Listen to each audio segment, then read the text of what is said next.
us to share their views and insights on a very relevant and contemporary topic of employability scenario and options for passing out graduates.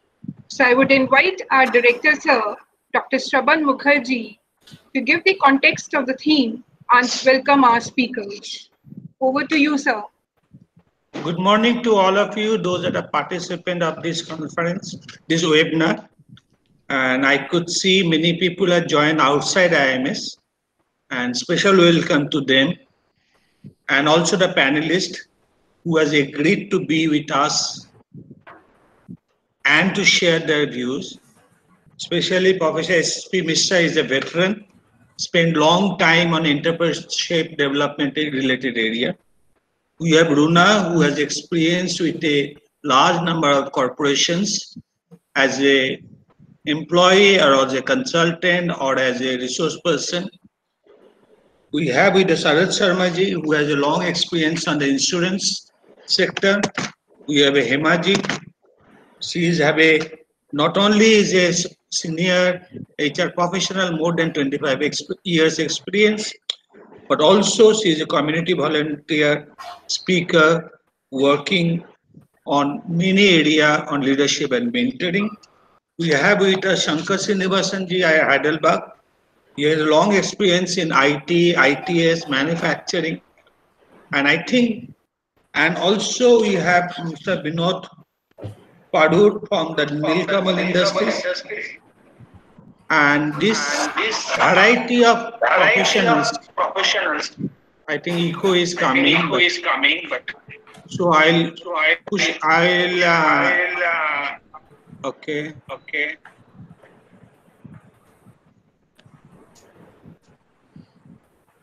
I think there is some technical glitch.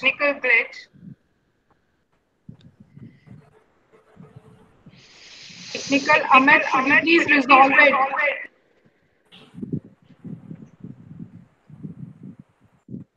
Okay. Thank you to all the panelists to be here. That is a problem with the Google. Meet. But anyway. At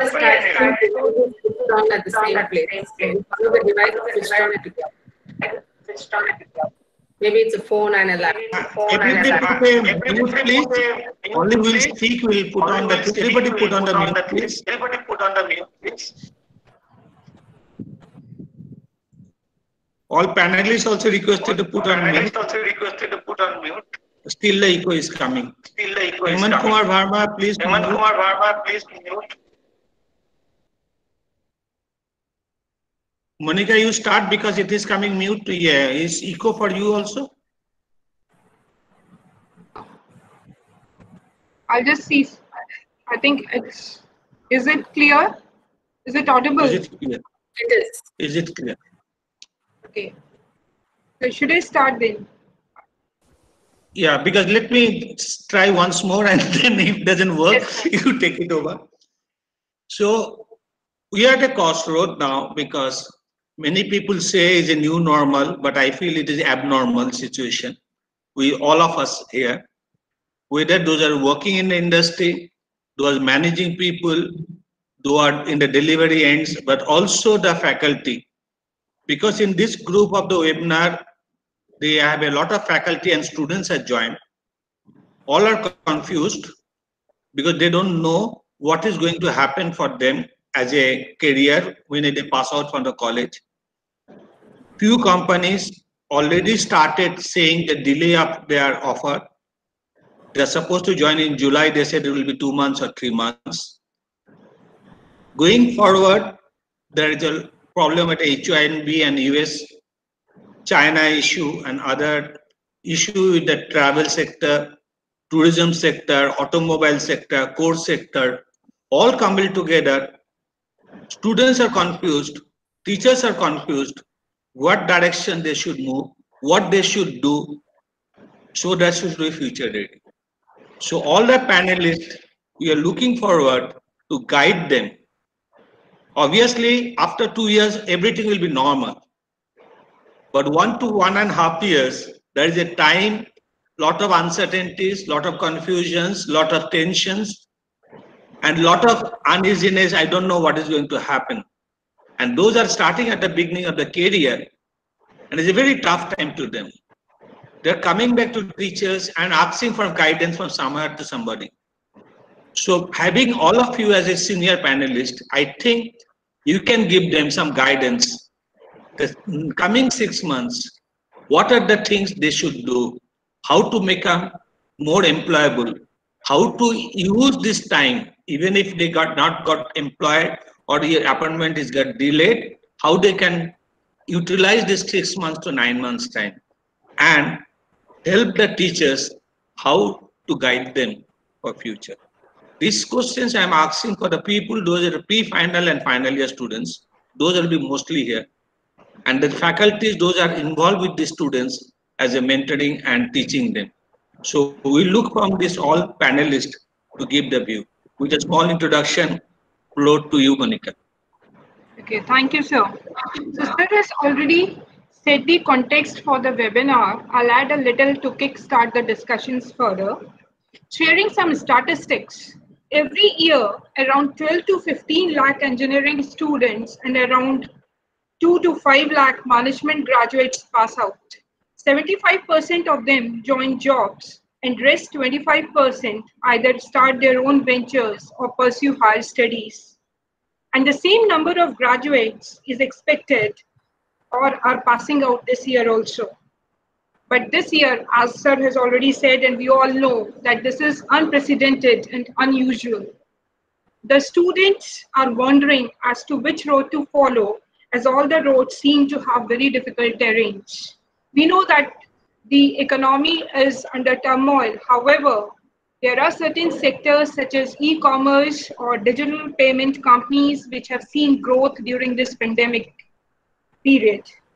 In such a scenario, I would like to know from our esteemed panelists about the actual, what do you think is the actual job scenario for the passing out graduates? Is it as gloomy as the buzzword is around, or there is a silver lining, there is a hope that all students can look forward to? So I would start with Mr. Shankar. Like, what are your views on this? That what is the current job scenario? Okay, good morning to everyone. I hope I'm audible and clear. Yes, sir. Great. Okay, so I head HR for Heidelberg India Private Limited, where we manufacture heavy printing press machines. And we do this machines installation, commissioning, and then provide services. And we also supply consumables for all India. And ours is a very big company across the world. And I'm also responsible for Asia Pacific Sales Excellence domain. I take care of that domain and then lead all sales excellence projects for Asia Pacific. Answering to the question of Dr. Monica had asked, the current job scenario in our company, how we have seen this is, today is the day where, like the Mr. Director had said, we are all in confusion stage. Please remember, even in the industrialist corporates are also in the confusion stage, because the incoming whatever comes to the office and outgoing is also being challenged in these days. And very importantly, when it comes to the recruitment and getting the people into the corporate and all that area, we have plan and we are taking a baby step to see how effectively we'll get the positive impact having going for recruitment. For example, if I could tell you, we have a R&D division and we have a supply management division where we still recruiting people. We have also announced that we will recruit 10,000 more people across the world going forward. But at the same time, we are also having a huge task of reducing manpower of 2,000 people across the world. It is like, you have to make a tunnel, you have to dig the hole by cutting some trees. So we have a clear strategy plan of recruiting people and also letting go few headcounts. That is the scenario having in front of us. We are trying to be very careful in recruiting the people who are stick to their core. students who are stick to the core, where they can add value in R&D, they have knowledge with that, and then they have worked some projects in that. We are still recruiting people in R&D in our headquarters, and then we also look out for supply management, supply chain management specialized students, where they have some experience and come out with some kind of a project which they have done in an innovative way. We are still looking out for them. So to summarize my point here, we are still doing recruitment and still having a strong plan for cutting the headcounts. This is the scenario that I have to share here. Very good. Thank you, sir. 10,000 people in R&D and SCM. So that is a very good news for the students. So we have Mr. Sharad, who comes from a service sector, that is life insurance, Pramerica Life Insurance. Sir, I would request you to put your insights on this. Yeah, good morning to all of you.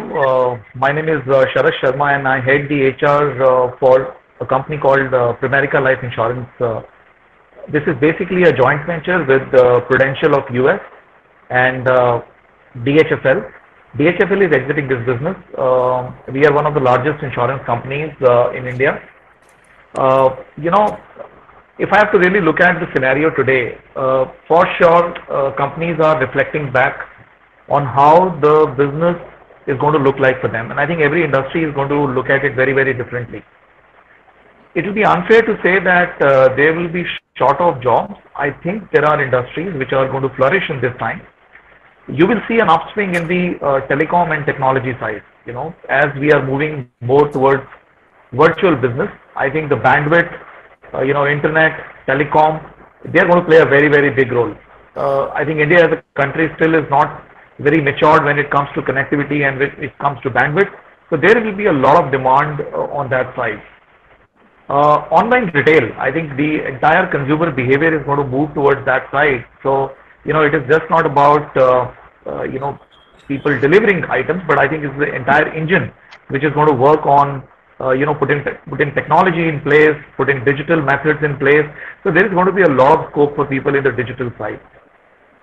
I think third important area which I foresee is medical electronics and telemedicine. I think this is one industry which is going to flourish. It has always been a trading industry, but you will see an upswing in a lot of companies setting up their manufacturing facilities with regards to medical electronics. A lot of focus will go on telemedicine. Again, a lot of platform on digital and automation. So I would say that these are industries which are going to definitely hire. If I really speak of my industry, which is the life insurance, I think this entire thing has really made people think once again the need to have insurance, both health and life. There is still, as we all know, the penetration has not been very great with regards to insurance. We continue to hire a lot of people in sales, but the profiling of those sales people will undergo a change. You will possibly look for digital savvy people who could sell on on digital platform, people who have technology orientation, people who have an automation orientation. You will look at a lot of people who could bring in innovation. So yeah, we may not be hiring in large numbers, but this is one industry which is going to flourish. But yes, considering the entire business sentiments have gone down today, we have not been very aggressively hiring. But just to tell to this group, every year we intake roughly 20 to 25 management trainees who are basically management graduates from all category A and category B colleges. We have a full-blown management program which runs for 9 months on the job training. We train them on technology, sales, processes, operations and everything, and then they go back to their core functions. This year we haven't hired anyone because it just started when we were about to kind of go to colleges. So, but yeah, I think we are not looking at a slow scale growth. The hiring is happening. So if I was hiring 50 to 100 people, today I hire maybe 25 to 30 people on a daily basis. But these are largely technology people. These are largely sales people. These are largely people coming in from this digital background. So that would be my insight. Okay, thank you so much. Very positive news that you are still hiring and you are hiring 25 to 30 management graduates. That's good. And you have said that the telecom companies, digital companies, the medical equipment, or the health and the life insurance companies are the ones which we can look up to. So we have got another very experienced industry professional who's coming from a very interesting company, the Lennox India, Miss Hema. I would request you, ma'am, to give your insights. Hey, good morning, everybody, and it's a pleasure to e-meet with all of you. I'm Hema Mani. I am the Asia Pacific HR leader for Lennox International.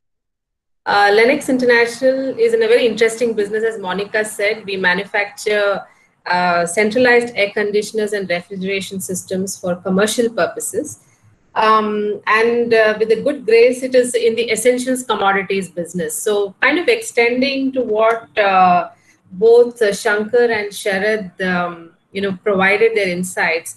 I'd like to break it into two parts. And most of you are students of MBA and engineering. What you're seeing today is a shift in importance given in industries. Industries will certainly not go out of space, and we still need the kind of things that we are all demanding. So that's here to stay.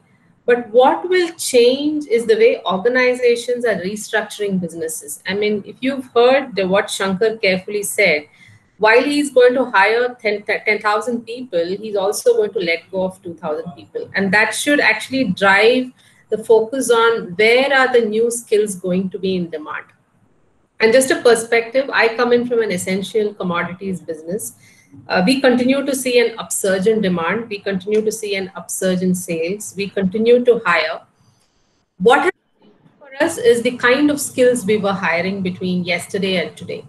If we were looking at a certain range of skills which were vanilla in nature, which means which are common skills available, and if those skills can be automated or leaned, that work process can be leaned, we are relooking at can we restructure that particular business and redefine the roles so that the organization benefits out of a much leaner structure.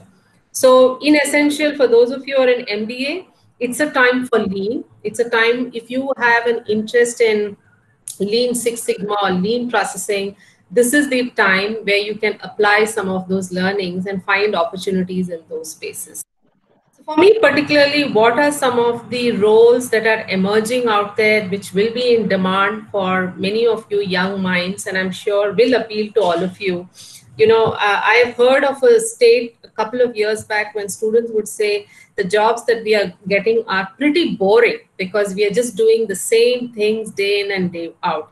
Guess what? The next few jobs that are going to open out are going to really test you in terms of sheer intelligence and your resilience when you come into workforce. So some of the skills for me that is going to be on an uprise is in the space of automation, simply because large companies are going to look as how do we minimize a repetition of work, how do we bring down headcount, and thereby how do we bring down overhead cost. And that will mean we will have to do large scale automation. The second is risk management. I mean, COVID has taught us a huge lesson on how organizations continue to focus on business continuity planning. How do we continue operating a manufacturing line, or how do we continue sales when such large scale disruptions happen? So those of you who are inclined towards risk management, that is a space that will open out. As Sharad pointed out, health and well-being will be on an uprise, not only from just the healthcare sector, but even organizations like ours, we are investing heavily on mental well-being and mental health. So that whole plethora of opportunities around healthcare, mental well-being will be on an uprise. So if you are a student of psychology and organizational psychology, or if you would like to pursue that, that is a stream of which will open immense doors of opportunities. The third space for those of you who are in the engineering field would be digital, artificial intelligence, and machine learning. Quite honestly, about 6 months back, these were buzzwords. A lot of organizations wanted to use these words. A lot of organizations had little systems that were working on artificial intelligence, machine learning, and digitization. bless COVID in one way, it's actually pushed that whole incubation into mainstream. And today, organizations are absolutely demanding it and demanding it now. So if you are interested in the space of artificial intelligence, machine learning, digitization, this is the time. This is the time to really harvest out what you really aspire for. Those of you in marketing, if you are in the space of marketing, sales and marketing will continue to be in demand. But as Sharad rightly pointed out, what we are looking for is new go-to-market strategies, new ways of reaching out and influencing potential buyers. So if you are a person who can imagine and reimagine the marketscape, reimagine the product portfolio, that is something that you should aspire for. Basic new product development. For those of you who are in core engineering of mechanical and electronics, new product development is going to be seeing a heavy push, because suddenly you will see a lot of products that we today have in market may not really be something that the new market will need, and therefore there'll be a new. The other day I was seeing a small documentary.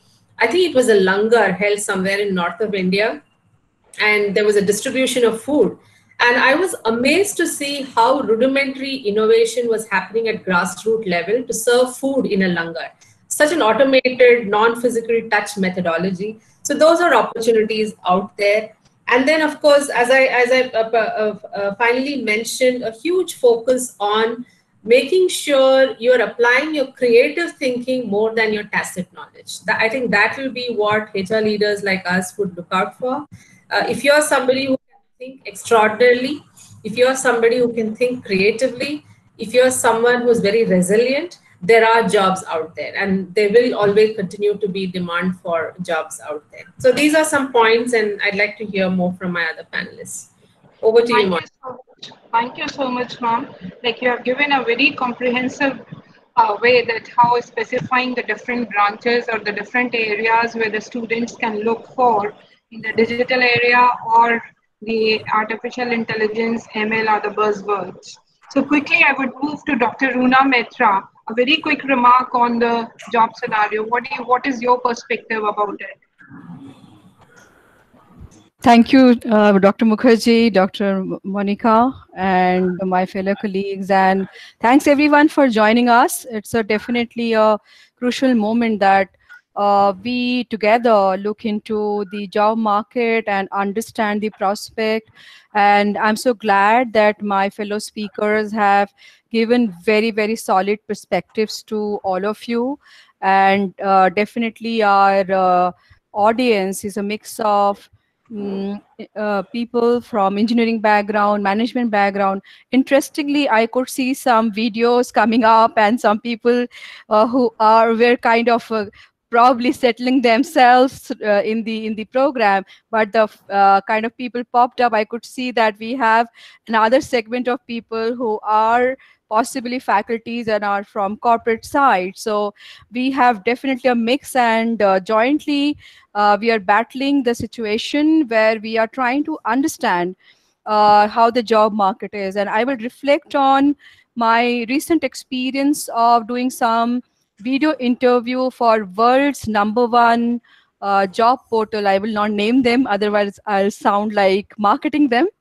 So, but you can imagine, and I'm not talking about Pride Naukri, but I'm talking about #1 job portal of the world, and it's US based. And for them, I was doing some job interviews of CHROs and talent acquisition heads.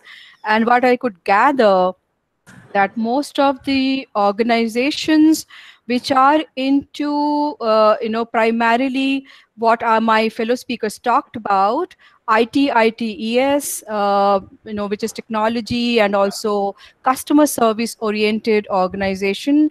And that is also global customer service we are talking about. And then we have e-commerce and logistics companies. I think they grew manyfold. And very recently, I was actually moderating a webinar where we were focusing on e-commerce industry, and we had people from Big Basket, Grofers, Swiggy, and all of them are talking about that they really need people. because this particular industry is growing, and they are looking at scaling up. They're actually supporting the essential industry, as like Hema was talking about. Like in case the organizations like Hema's Linux, or another lady I was speaking to, who is the CHRO of Carrier Media, they're all kind of sharing that if the essential items has to move to home, because most of us are now also working from anywhere, working from home, so we need supplies. So that is possible through logistics and e-commerce support. So that is where the loads of job possibilities are coming up. And surely when we talk about e-retail, e-medical, we also should not miss e-learning. So plenty of opportunities have come up because of COVID, that people are now opting for online learning. And most of the training and development heads and HR heads, even for that matter, functional heads, are allocating people to attend not only webinars, which is relevant to their knowledge gathering, also many products and online programs coming up through Udemy, Coursera. I think we all the time take their name, but just Google and find how many new organizations have come up. So these are the organizations who need people. And as Sharad mentioned, sales and marketing will never go out of the window. We will always need salespeople. Similarly, a lot of technology companies came forward. It's so interesting, and like we say that necessity is the mother of invention. So when I was speaking to few people who were actually looking at how to honor their talent acquisition outcome, which is hiring and onboarding, when they're trying to onboard their new people, they didn't know how to go about it. So then they could find out. And in fact, I learned from the CHRO group, and most of us would agree that actually new companies came up to assist the organization, especially HR department, how to logistically support handing over the gadgets, items required at home to work, and also for exit management, collect those items and manage the whole scenario when an organization has to go through the process of exiting people and the employees, and managing those activities. So these new companies came up with innovation. I would actually highlight particularly one industry, which is edtech. So when we talk about edtech, the whole academia has undergone change. Look at all the colleges. They are actually, and schools in fact, they are going ahead and ensuring the teaching is completed. The responsibility of making sure the students have access to information, they are able to write exams, they are able to write also collect all the required data online. So education industry has also now being looked at as edtech, and no longer simple academia with pen and paper. Why am I sharing this? Because when we look at the mindsets of our students and faculty and parents, I think we still have somewhere that conventional understanding of job roles. So my humble request to look into this, and also consider alternate career. I will go deeper into it when I mean alternate career in terms of entrepreneurship. So I think with that, I would say that consider the roles, especially role of analyst, role of customer service, role of which entails project management, which is part of the gig economy. Ensure that you have research skill, you're agile, your commitment is there, so that you are actually standing out in the whole gamut of scenario, and you're the one not waiting for anybody to give you some assignment. You're continuously upskilling yourself through various mechanisms. I think that is the name of the game. With that, I'll hand it over to Monica, and I'm sure we have loads of questions later. Yeah, thank you so much, ma'am. You have given a very good insight, and you have raised certain issues which I'll be talking about later on. But you very rightly said that necessity is the mother of invention, and we are witnessing many new companies coming up which are supporting the essential industries or the essentials which are required. So there is new hope for the students. A very quick remark, we have got Mr. Vinod Parur from Neel Kamal India, which is the world's largest furniture manufacturing, furniture molding company. So Mr. Vinod Parur, a very quick remark from you on what is the job scenario you feel like. Yeah, first of all, good morning, everyone, and thank you. And I think my response would be very quick because my colleagues and panelists have helped me, to address everything. So I don't have much to say, but I think for the students, I would like to specifically say, I know we all know this is a time of uncertainty, but it's important now, when we start off something like this or in the current scenario, especially the students, I would request them to stay away from all the negativity spreading around, because that's not what the reality would be. So while we have heard from all the speakers, but we know there are certain industries, there has been a slowdown, and I would say people are taking their time. So it's not going down. It's just it's like a pause button, which has been clicked at this point of time. But there are certain industries, as many of you have already covered, as moving up. You look at the healthcare industry. One industry also which is coming up is the facility management. There are a lot of opportunity in the warehousing. See the way Amazon is stacking up everything now. Let me share you a few experience of our own company. Will not take too much of time. So while we are into furniture, we are also into material handling. So we do everything required for storage of materials, for the movement of materials. And if to be honest, in the last 3 months, we have been breaking our own records. We were never into the hospital beds. We are into hospital beds now. A product we innovated in 2 days' time, and now we are in demand. Now, it's the way we are growing, we are breaking our own records. So I would say, there are a lot of opportunity in build, especially for the students, the faculty members. It's not important. It's important to stay away from the negativity flow which is going in across. Let me share you a very quick insight. The kind of recruitment which is happening. One thing in disguise what has happened. You would know the interview process before. There were different rounds of interview. There were assessment. एक round clear हो गया, दूसरा round clear हो गया. Now you would be surprised to know the offers are made within few hours. And everyone, now the way we see, we are around 75 or 100 people in this. So all the panels are in 1 hour the decision is made, and the positions are closed. So there are a lot of positivity also around. So I think we need to strike a balance between the two. So that are the highlights I would like to share, while my colleagues have already covered most of the things. So it's a time to stay positive, look at the brighter side of it. And I think this is also the best time, to upskill and, make the best out of it. So stay positive is what I would say at this point of time. And then we will further discuss. We have not many other interesting insight questions. Yeah, thank you, Mr. Vinod. Thank you so much. We have Dr. Mishra, who is a veteran and has done a lot of work in the area of entrepreneurship. Sir, I would like to know from you that from the academic point of view, or what is floating in the market, that how the job scenario is there, because all our industry people, they are giving a very positive picture. Dr. Mishra, sir. Good morning. Are you able to listen to me, Monica? Yes, sir. Yes. Yeah. So good morning to Dr. Mukherjee, Monica, and all our esteemed panelists, whom I'm able to see, and also whom I'm not able to see.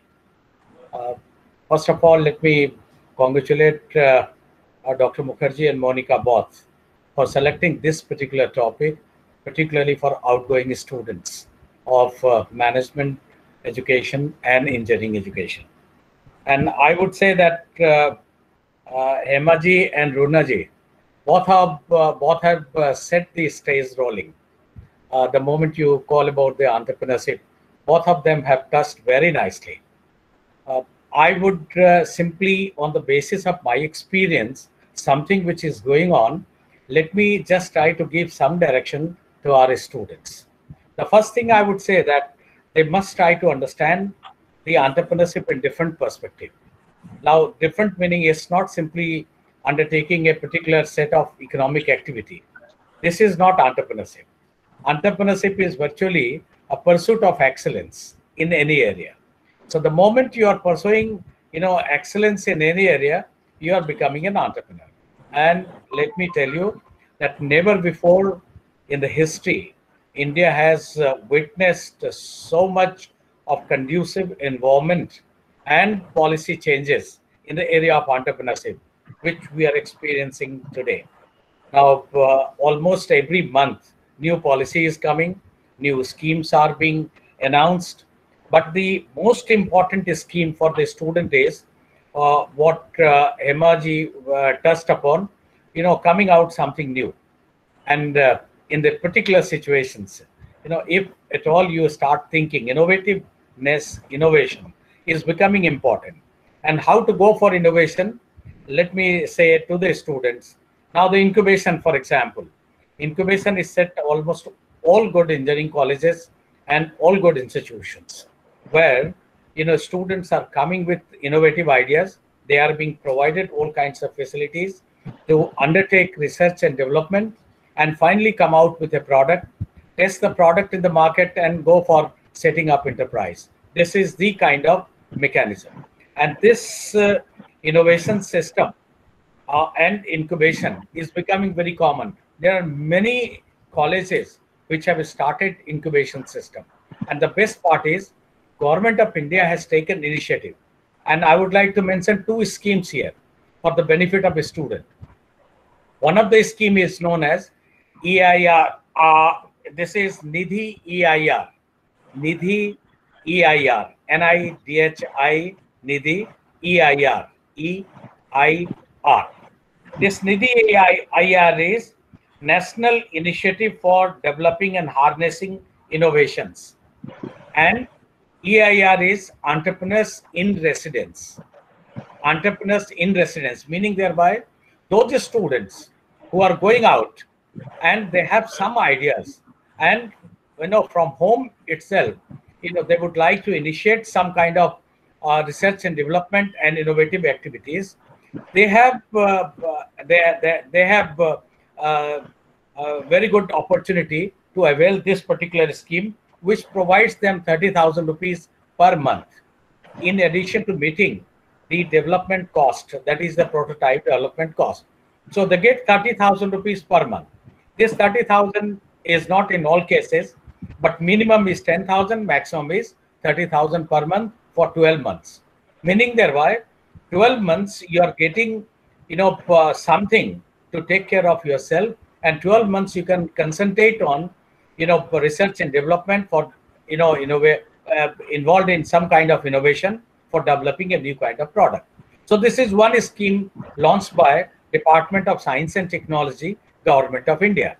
And this scheme is in operation in many other institutions. Like, for example, KITE is one institute where this particular scheme, Krishna Institute of Engineering and Technology is one institute where this scheme is in operation. Any student, this scheme is not for KITE only, but this scheme is open to students of all the colleges. So for engineering students particularly, if in case they would like to avail, they can go. Another scheme is Nidhi Prayas. Prayas is, promotion and acceleration of youth and aspiring innovators and startup. This is the Prayas. And in this scheme, the government is paying a grant of rupees 10 lakh for development of a prototype and providing infrastructure, mentorship, and also seed capital assistance. And seed capital assistance is yet another scheme where any student, without going into the banking sector, in non-banking sector from college itself, a student can avail a loan facility up to 20 lakh rupees. This seed capital assistance is there for, getting involved into it. So for the students, the first thing is you need to think a little differently, and you need to tune yourself to the present situation that people are wanting something new. And something new, why? Because, we are importing thousands of goods from different other countries.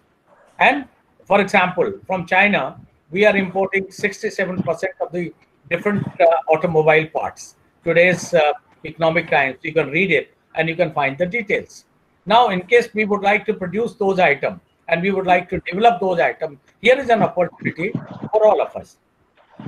In service sector, our management students can get it.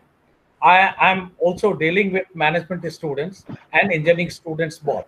And there is an emergence of a combination of management plus engineering student combined together, setting up enterprise. And the management student is involved in the managing, and the technical aspect is being looked after by the engineering student. So there are many areas like this where the management students and engineering students combine together. Not necessarily that manufacturing only in engineering students are coming. Even the management students can come in this particular area, and examples are very many where many e-marketing has been undertaken by management student and the engineering students, particularly the computer and IT students combining with that. There are schemes like Atmanirbhar Bharat, recently announced, for example, by the Prime Minister. Now you will be wondering about it, that in this particular scheme, any students who would be willing to get it and setting their enterprise, they have a chance. And there is a high order of probability. Why I'm saying? Because the seed capital assistance scheme is there, and along with that, the integrated scheme is, for example, Mudra Yojana, where very easily up to 10 lakh rupees you can get it without any collateral security. Prime Minister's Employment Generation Program is yet another kind of program. Loan in 59 minutes is yet another kind of program. And there are other areas, specific areas where students, can get it. I'm not saying theoretically.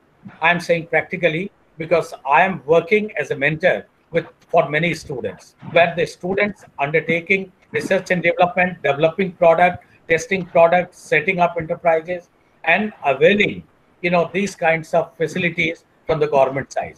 There are many things which I can keep on talking about in this particular area, but I'll sum up by saying that students need to think entrepreneurship as alternate career option.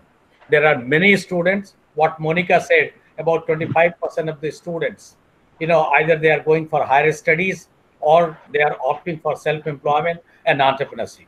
This is very good time, very high time, for all our students community to start thinking about it, to be innovative and to take advantage of this scheme and become owner of their own, master of their own. So I wish all of them to get into it and go details of all these schemes and take advantage of it. Thank you, and over to Monica. Thank you, sir. It's very knowledgeable. Lots of schemes are there. Government is supporting. But I'd like to touch upon these points a little later and would try to have insights from the other speakers as well. But through the panelists, two things have emerged. Ms. Hema talked about vanilla skills, which are no more required, and there has to be a shift.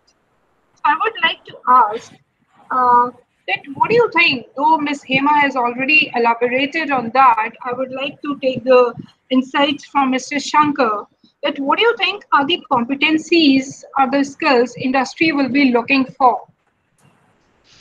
Yeah, this is from the graduates now. Great.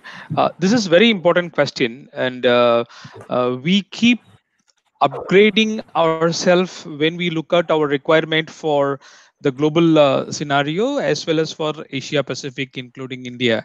You need to understand that you need to stay relevant. Okay, so you should acquire new skills and you should let go few skills. When I say you should acquire new skills, I can tell you what we are working on right now so that I can connect with some examples as well. I told you we manufacture heavy printing press machines. The printing press machines worth of, let's say, 3 crore to 20 crores Indian rupees if we have to buy one machine, which is used for industrial purpose. If you go to any packaging in a supermarket with the box and all that, that gets printed and packed material and all that comes from our machine. And now this type of packaging, we produce 1,000 to 18,000 sheets per hour. That kind of a machine variability that we have. And these machines are located in many places, many major cities across India, almost 10 major places across India. And very importantly, what I was trying to tell you is these machines are connected to internet.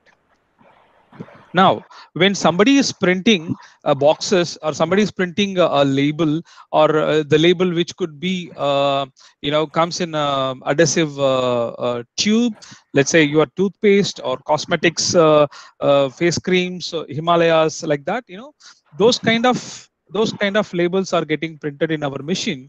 This data is sitting in our machine. And what we do with this data, then we came out with a thought of analyzing those data with the principles of big data, which we have started as part of Asia 4.0 projects, not now, 5 years before.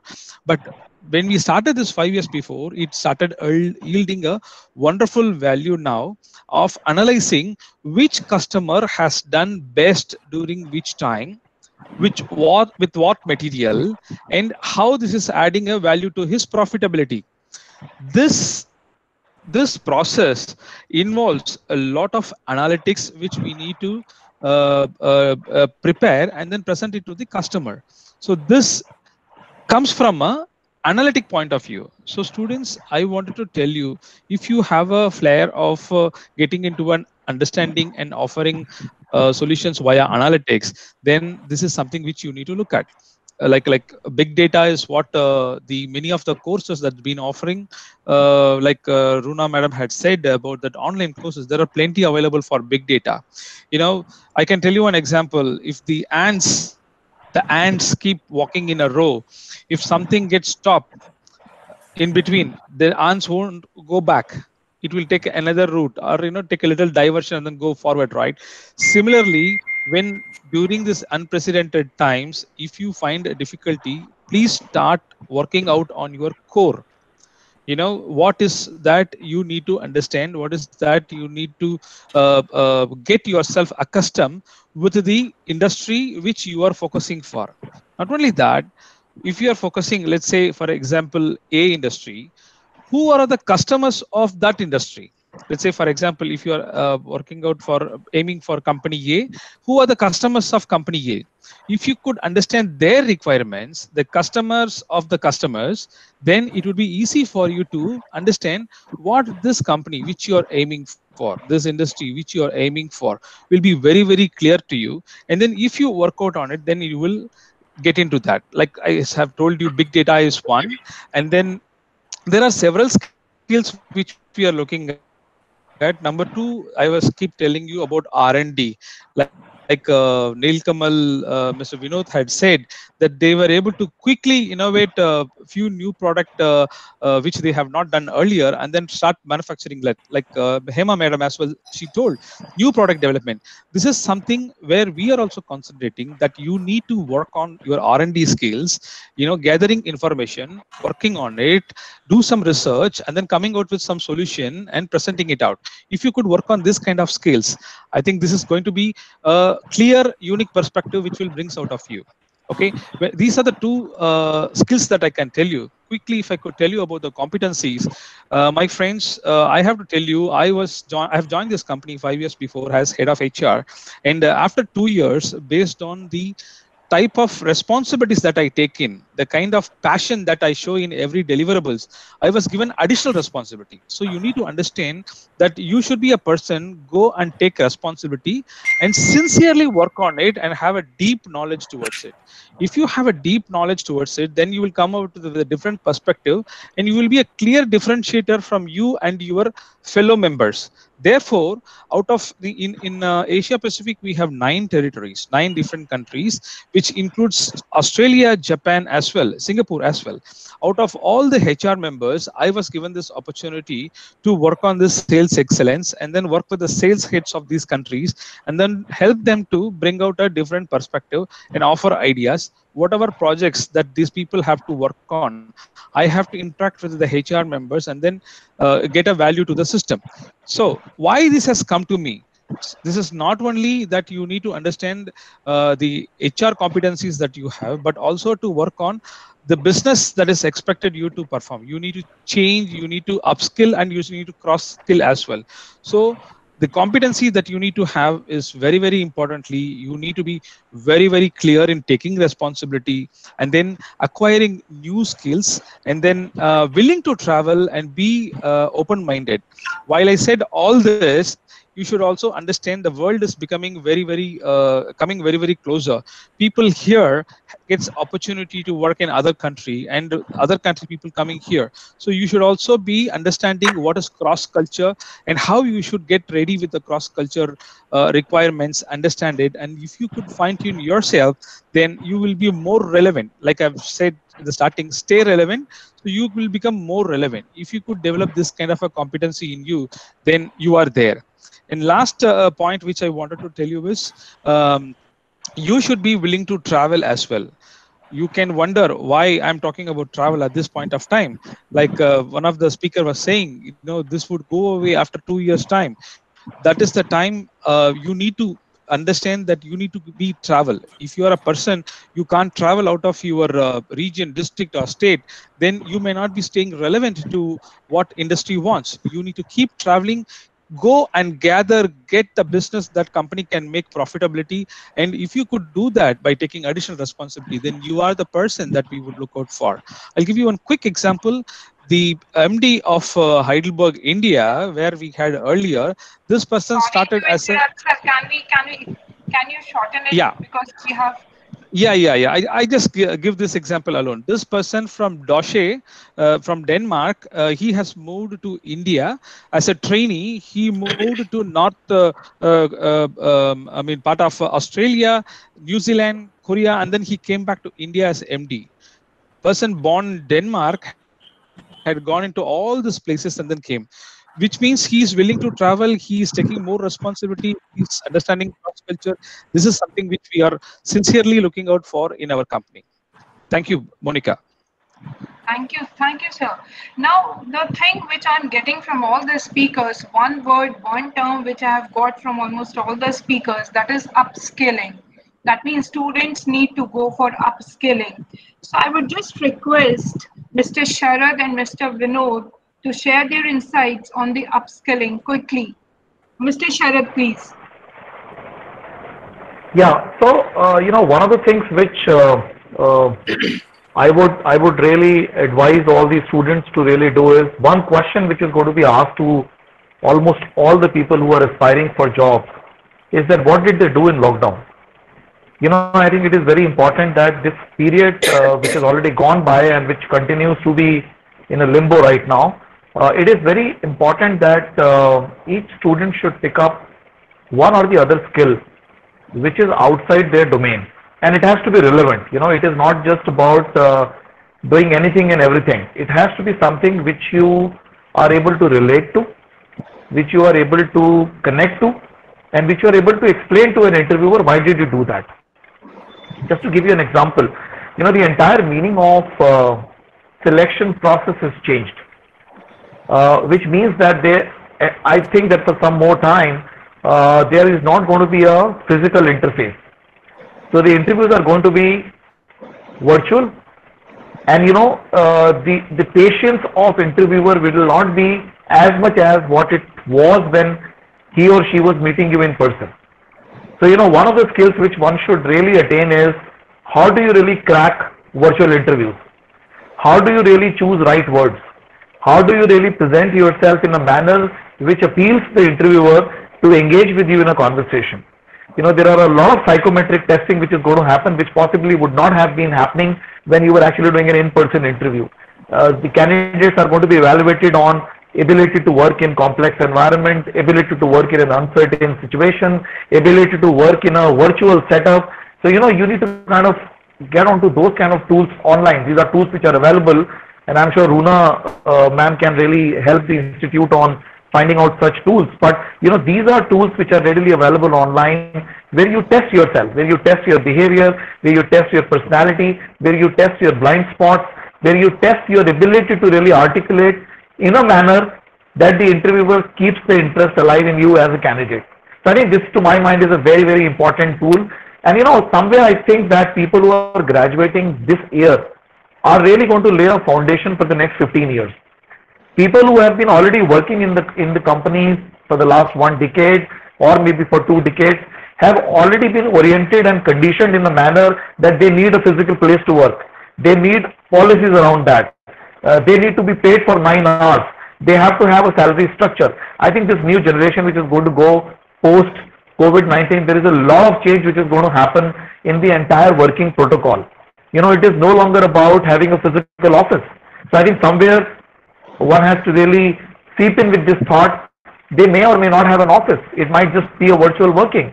It may not be 9 hours working for them. It may be virtual working. The hours may not matter. The output will matter. So I think, these are some of the things which you have to really gather when you speak to a prospective employer, and brush up your skills, pick up online courses, which keeps you an edge above than your counterpart. You are able to articulate more than possibly your counterpart is able to explain. And just don't do any course which is available. There is a whole lot of rush of online courses these days. Just don't pick up any course, because you will not be able to substantiate that. So pick up courses which you are able to relate to, where you have a genuine interest, where you are able to explain why did you pick it up, and is it really going to add value to you. I think that's what I would possibly give my advice to the students. And some of the skills which you asked, that what are some of the skills which companies would be looking at. I think being digital savvy is something which is going to be the most important priority. So even if you are a mechanical engineer, or you have done an operations management MBA or a finance management MBA, unless you have a digital orientation, you're not going to survive in this new post-COVID scenario. Critical thinking. It is no longer about scripted jobs. It is no longer about somebody gives you a job description. It is how do you really critically evaluate and critically think about your job, and how are you able to really think out of box to bring efficiency in the work which has been given to you. Adaptability is the most important thing. There are a lot of people in the industry, across companies, are struggling today because they just can't relate themselves with a virtual working.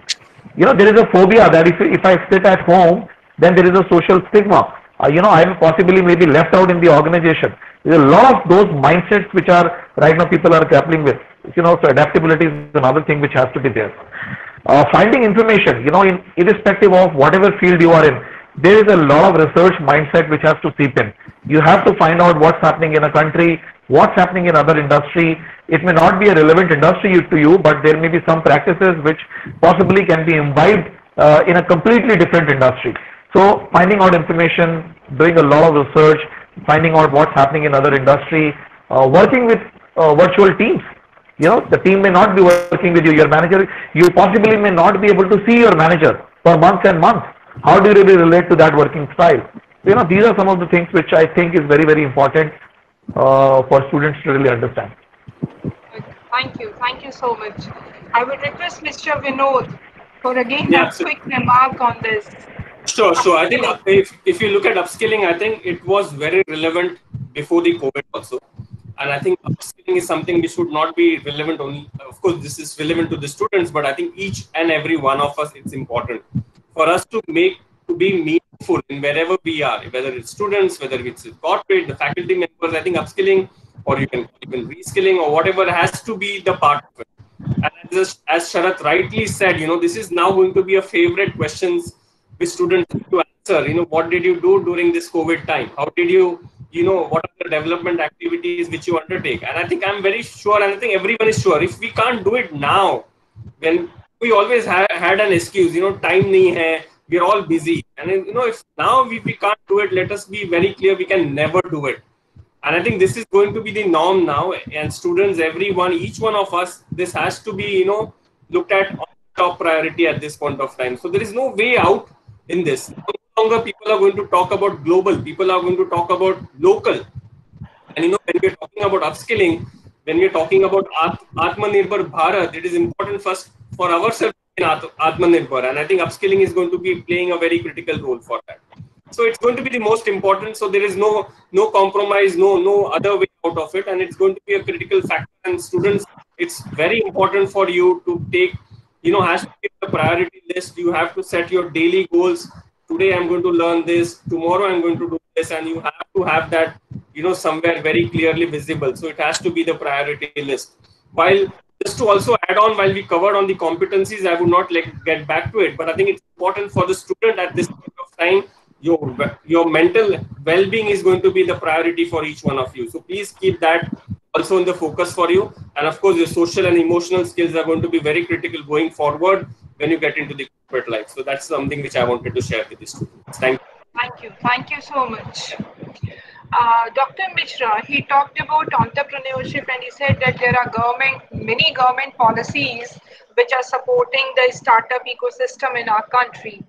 But I would like to ask Dr. Runa Mitra, who has done lots of work with the startups, that do you think the same situation remains as of now also? Is it still a good alternative, a viable alternative to the job as compared to the jobs for the students? Yeah, it's actually a favorite question of mine because since the COVID happened, many things changed, especially people who had been dependent on ground kind of work. And I'm not talking about production here, a lot of services, that changed its route, like Sharad was mentioning and also Shankar mentioned that, you have to Sharad especially, Shankar, especially your ant, analogy was very beautiful. And I was looking at, a movie, Leonardo DiCaprio's Inception.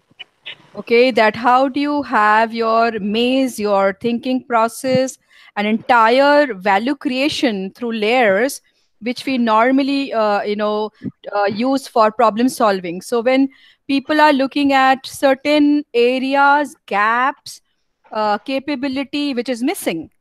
So how do you come forward as an individual with your innovation, with your innovative mind, with some innovative products and services, which actually fills the gap? And that is exactly where the entrepreneurship happens. Loads of new entrepreneurs, and we are users of those products and services, which happened because of the fact they found some gap. And that gap happens when you're actually in a scenario which is against normal. So are we looking at those possibilities? Are we looking at those, in a, I would say, with a mindset of design thinking? Because most of you in the audience are engineers, and I'm sure you would appreciate the whole, process. And Dr. Mishra talked about prototyping, in an entrepreneurial journey. So how do you do that?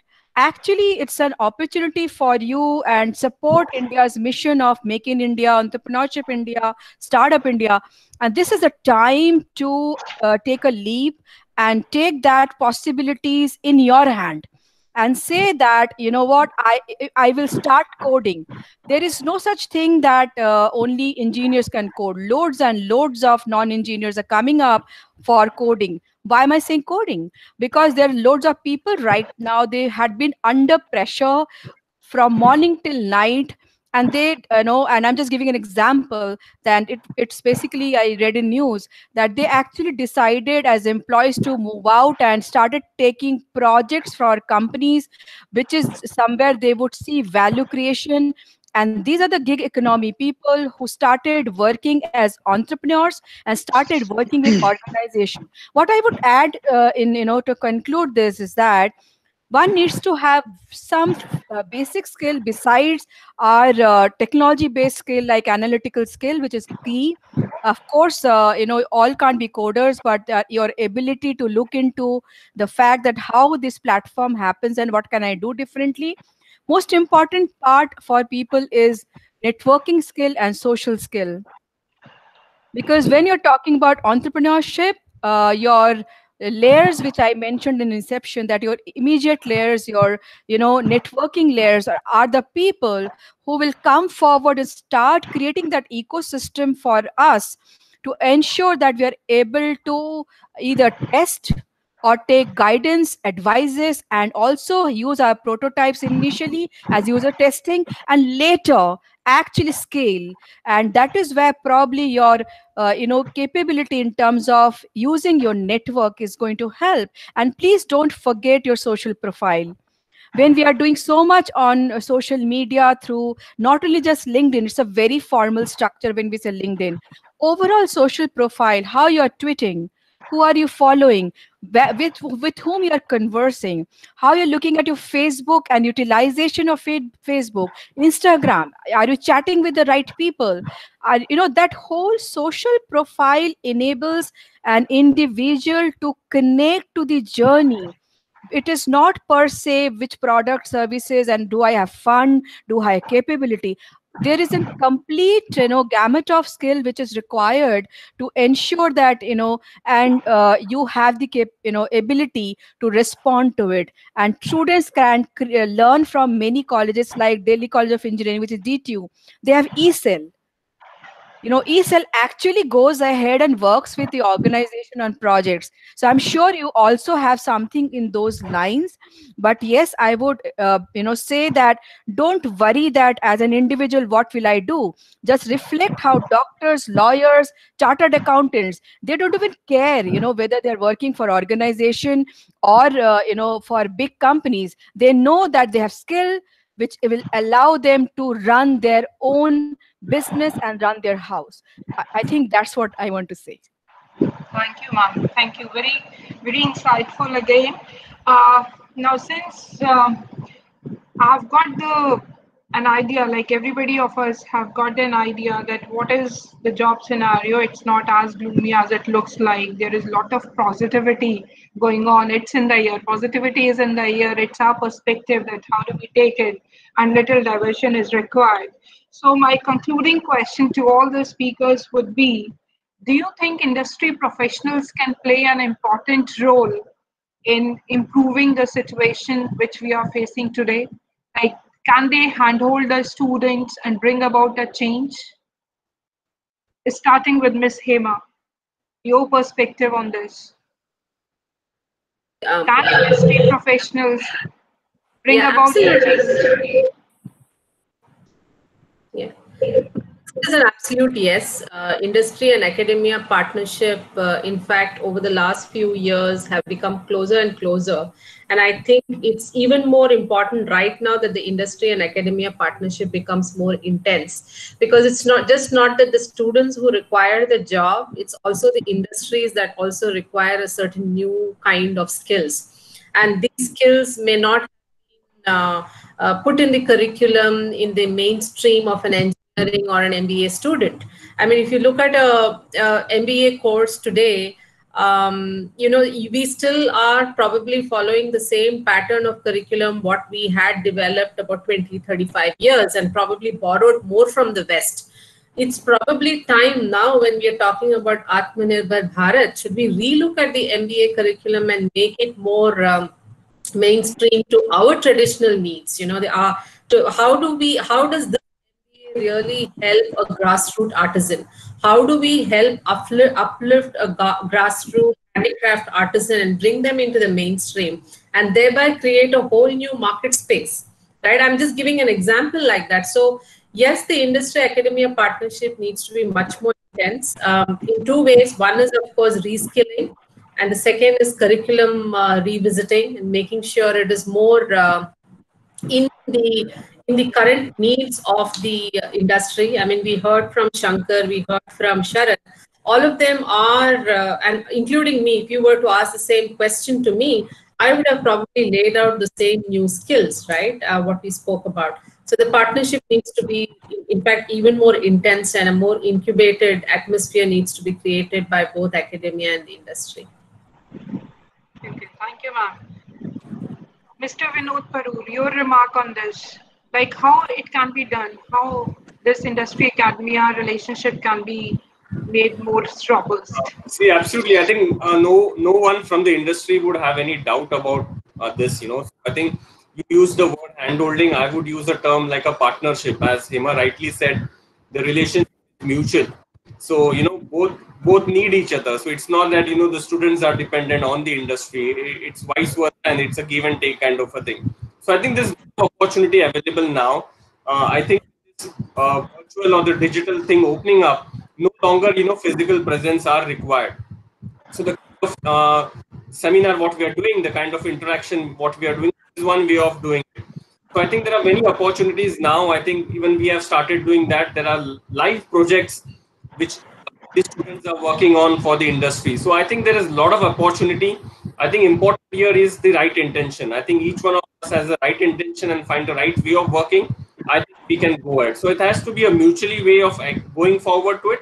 And now I think in this scenario, we have this opportunity, which may be restricted before, but I think now it's quite open, and there's a lot of opportunity available to do it. So there are plenty. You can have coaching, you can work on live projects, do seminars like this, and I think this is the thing which is going to be the new normal for the way we would operate going forward. Okay, thank you. Dr. Mishra, we would like to hear your perspective on this. Will it be fruitful for the students? Needless to say that academia and industry link is very important, but then the time has come when emotional bonds need to be developed.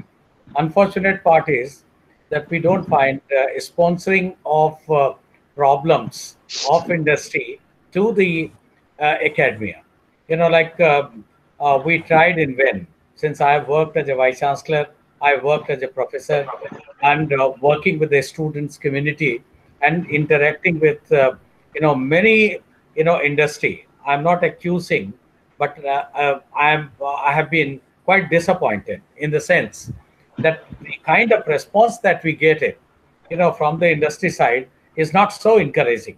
Like what you see, for example, in UK, USA, where the endowment fund is floating, from the industry in order to strengthen a particular academic institution, and many projects are being given to academic colleges and academic institutions to be undertaken by the students.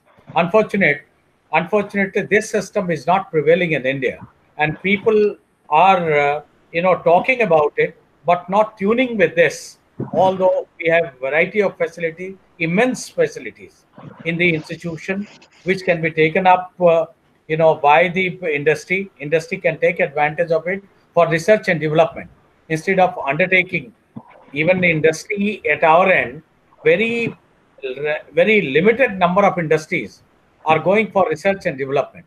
Now, those industries who are not able to go for research and development, can they find a place in the academic institution to undertake research and development with the help of students? And the students are wonderful, wonderfully, they are getting themselves involved in, solving the problem. So my submission would be that a kind of relook and rethinking need to be done by the industry.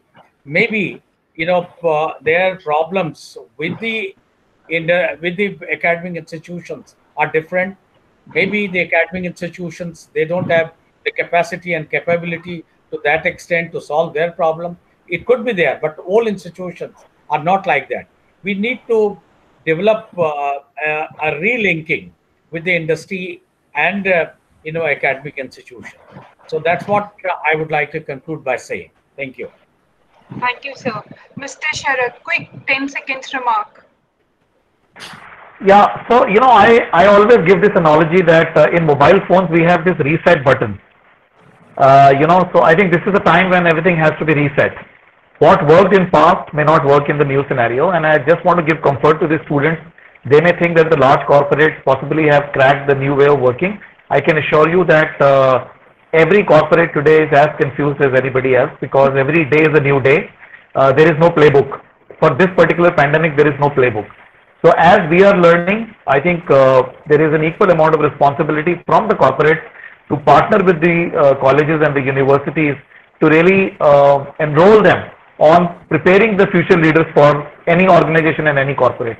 So I agree, there has to be a need to have more robust and more relevant engagement, which is one, setting out the expectation on what is that which is required in future, and what is that which the academicians will have to kind of focus on in preparing these students for next 3 years and 4 years.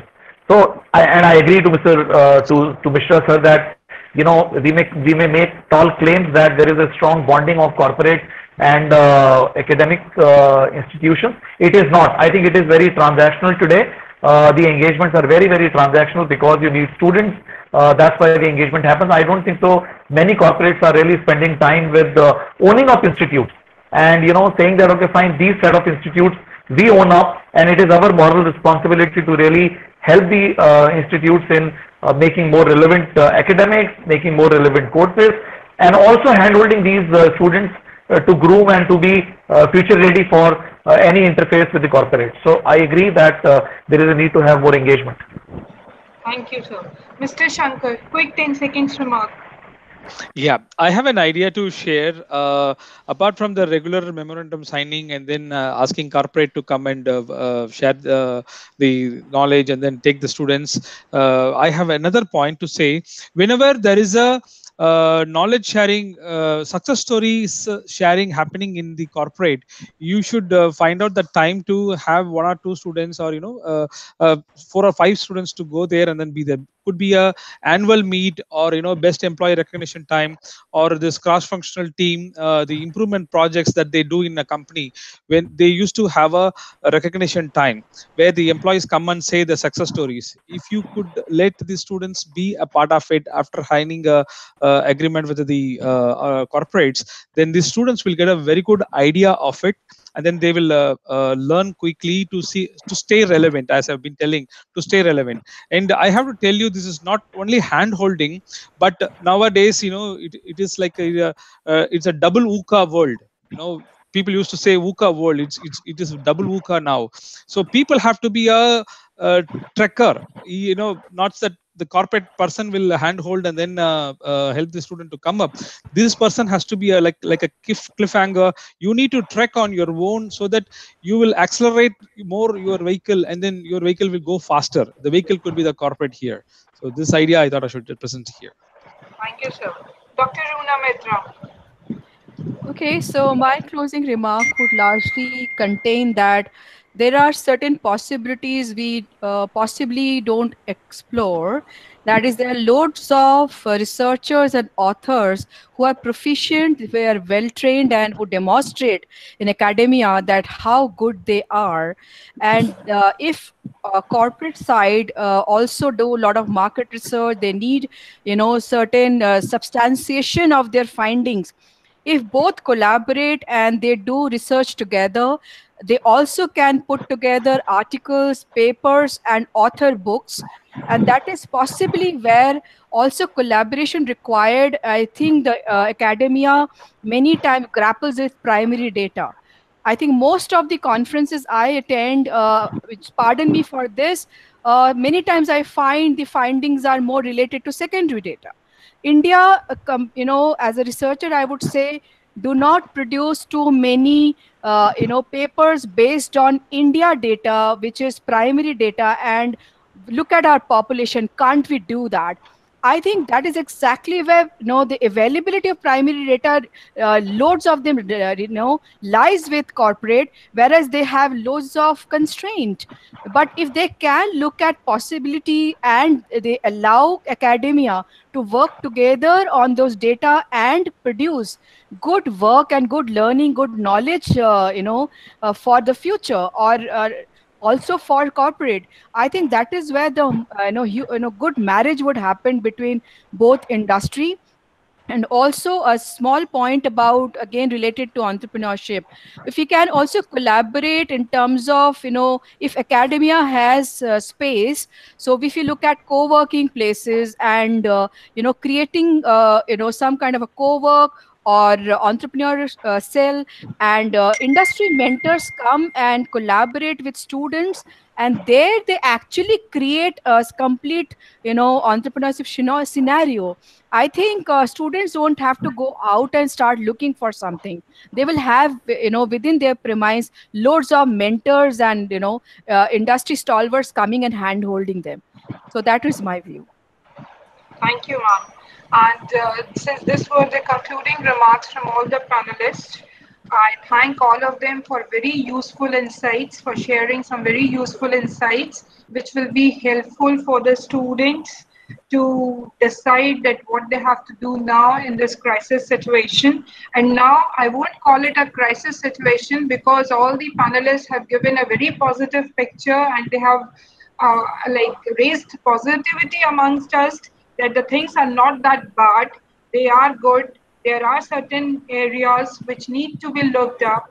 We need to brush up our skills. Students need to brush up their skills. They need to up skills, and they need to change. I like this word, from vanilla skills to some contemporary skills, so that they are in the mainstream. They are able to find new opportunities.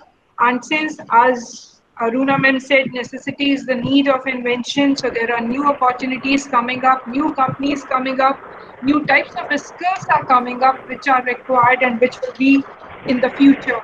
Mr. Sharad made some very strong statements that the students of passing out this year will lay the foundation for the next 15 years. So that is a very strong statement coming from him, and some very honest statements coming from all the speakers, the esteemed panelists, that we need to have a very strong bondage between industry and academia. And industry, if industry and academia, they both have to come up, they both will have to step up in order to develop a partnership, which is a win-win situation for both of them. So with this, I end this session and open the house for question answer session. So our questions are welcome from the audience. If you have any question, please, you are free to ask our panelists, our esteemed panelists.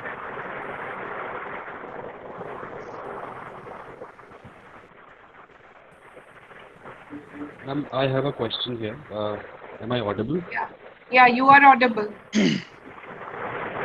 Very good morning to the esteemed panel. It was a great pleasure to listen to all the people. And this made my day really, the insights and the knowledge that came from the panel. I gave marketing classes, and actually it's not a question, since this COVID thing has crept in, business practices have changed, meeting the customers have become very difficult, product demonstrations have become difficult. So things have changed, things have turned more uncomfortable for the businesses, and business practices have become difficult. So I want my panel to just tell me whether I'm right or wrong when I say that since all these things seem temporary, and tomorrow, after maybe 6 or 7 months, we have a solution for this problem. So when we have a solution for this problem, we'll get back to the older business practices that we were following in 2019 and 18 and before that. So is it a bubble, or is it a long-term thing that businesses will have to follow? Would anybody is your answer to any specific member? Is your question to any specific panelist? Anybody can answer. Maybe I'll take a cut at it, Mr. Ashish. So yes, everybody for the last 100 years, possibly that's what my record says. We've never faced a health crisis like what we are facing right now, right? So it is certainly a shocker, a big shocker to the entire global economy, and we are part of the entire global stratosphere, if you will. So yes, there has been a shake-up, there has been a stop button, but now what I'm personally experiencing from across industries, not just my industry, but I'm also in networking with so many others, everybody is looking at various opportunities to reboot. And I think if you really look at from an academic standpoint, from a student standpoint, many of the final year students are right now at that leg where they are probably looking at opportunities for higher education or just moving into their their occupations. So probably it'll take a few months for whole thing to stabilize and set in itself, the way I draw an analogy is, आप एक बर्तन पे कुछ है and you're just shaking up. There's a huge shakeout right now that's happening. It will settle down, and once that settle down, things will start moving in. And actually, the way I'm extremely positive. I always believe never waste a crisis, because in crisis lies the opportunity to innovate and create. And what we are all being tested with as human beings is how resilient are we, and how can we think differently? As an academic, can I think differently from a curriculum standpoint? As a HR leader, can I think differently on how am I hiring, training, engaging people, right? And similarly, so on and so forth for various other functions. So I think very nice testing point for us, and we just have to bear with it, allow this curve to come out. There's a beautiful psychological curve, a change curve. We're all going through that trough, we're lifting ourselves slowly up. This will come out, we will all be good, and I think there'll be newer opportunities out there, is my belief. Thank you so much, ma'am. Thank you, ma'am. Anybody else? From my side, I would like to tell a point here, Mr. Ashish. In our companies across the world, China was suffering in the month of Jan, Feb, and March, and their production and the sales has come down drastically. And today we could see their zone has been turned into green, and then the production revived so nicely. And then when we see the 8 clusters that we have across the world, China is back again with the 2-3 months dip, and now they have back again with a very big bounce back kind of a thing, where still US and Europe are struggling. And in India, yes, from our side, we were trying to catch up in mid of August is what we are thinking, like we could come back to the pre-COVID times of production. That is what the industry experts are saying in our relevant industry. So let's hope for the best, and then stay work, do research and all that, keep ourselves stay relevant, and then I think the market will definitely revive back. Thank you, sir. Thank you so much. Okay, thank you so much. So I would again thank all my panelists for a wonderful session here. It was a very knowledgeable, enlightening, and insightful. We learned a lot from your experiences, which you shared with all of us. And I thank all the participants who joined here for this session. Thank you so much. Thank you, Monica. Thank you for the opportunity. And we are on time. Thank you, Monica. Wonderful moderation. Thank you so much, Monica. Thank you, everyone. Please do take care. Stay safe. All the best. Stay safe. Stay motivated. Yeah. Thanks. Bye-bye. Bye. Bye. Bye-bye.